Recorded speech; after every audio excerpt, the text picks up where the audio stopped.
அபிவிருத்தி திட்டம் தொடர்பில் தமிழ் கட்சிகள் முன்வைத்து வரும் குற்றச்சாட்டுகளை அமைச்சர் ராமலிங்கம் சந்திரசேகர் மறுத்துள்ளார்.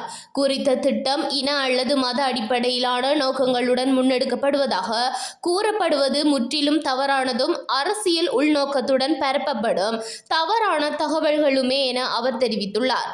கிவுல் ஓயா திட்டம் குறிப்பிட்ட ஒரு இனத்திற்கோ அல்லது சமூகத்திற்கோ எதிரானதாக அல்லாது தேசிய அபிவிருத்தி, விவசாய வளர்ச்சி மற்றும் நீர்வள முகாமைத்துவத்தை இலக்காக கொண்டு வடிவமைக்கப்பட்ட ஒரு அரசாங்க திட்டம் என அமைச்சர் வலியுறுத்தியுள்ளார்.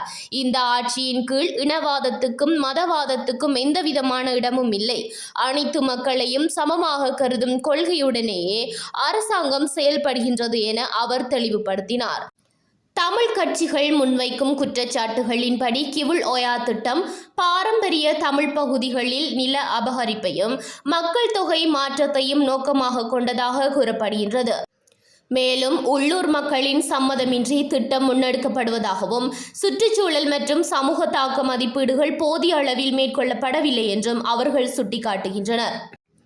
இதற்கு பதிலளித்த அமைச்சர் சந்திரசேகர், தமிழ் மக்களின் நில உரிமைகளும் சமூக உரிமைகளும் முழுமையாக பாதுகாக்கப்படும் என்றும் எந்த ஒரு சமூகமும் அநீதிக்குள்ளாக்கப்பட அனுமதிக்கப்பட மாட்டாது என்றும் உறுதியளித்தார்.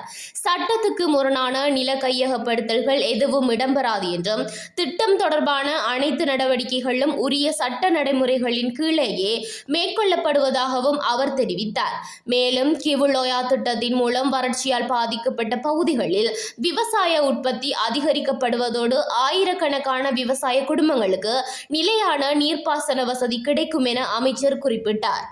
இந்த திட்டத்தை இன அரசியல் கண்ணோட்டத்தில் பார்க்காமல் நாட்டின் நீண்டகால அபிவிருத்தி தேவையாக கருதி அணுக வேண்டும் என்றும் அவர் அழைப்பு விடுத்தார். மஹிந்த ராஜபக்ஷ ஆட்சி காலத்தில் வடக்கில் அடக்குமுறைகள் கட்டவிழ்த்து விடப்பட்டன. தமிழ் மக்களின் உரிமைகள் பறிக்கப்பட்டன. அந்த காலகட்டங்களில் எல்லாம் அரசாங்கத்துடன் ஒட்டுண்ணியாக இருந்த தமிழ் கட்சிகள் இன்று தமிழ் மக்களுக்கு நன்மை நடக்கும் பொழுது பொங்கி எழுகின்றன. தமது அரசியல் இருப்புக்கு இந்த மக்களால் தெரிவு செய்யப்பட்ட தேசிய மக்கள் சக்தியால் தான் ஆபத்து என்பதால் தான் அவர்கள் மக்கள் நலன் திட்டங்களில் கூட அரசியல் சாயம் பூசி ஒரு இழிவான அரசியலை முன்னெடுத்து வருகின்றனர். உள்ளூராட்சி சபை தேர்தலின் போது கூட அந்த காணி அளவீட்டில் அரசியல் சாயம் பூசி பெரும் தாக்கத்தை ஏற்படுத்தினார்கள். தன்னுடைய அரசியல் வாக்கு வேட்டைக்காக ஒரு உரிய வகையில் இடம்பெற இருந்த காணி அளவீட்டை குழப்பினார்கள். அதில் மற்றொரு அங்கமாகவே இந்த திட்டத்திற்கும் போர்க்கொடி தொடுக்கின்றார்கள்.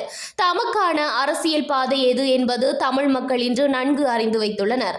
அதனால் தான் வரலாறு காணாத வகையில் வடகிழக்கில் கூட எங்களுக்கு ஆதரவு கிடைத்திருக்கின்றது. இதை குழப்புவதற்குத்தான் காழ்ப்புணர்ச்சி அரசியலாக இப்படியான விசமத்தனமான பிரச்சாரங்கள் முன்னெடுக்கப்படுகின்றது. நாங்கள் மக்களுக்கு விரோதமான எந்த திட்டங்களையும் முன்னெடுக்க மாட்டோம் என்று அவர் குறிப்பிட்டார்.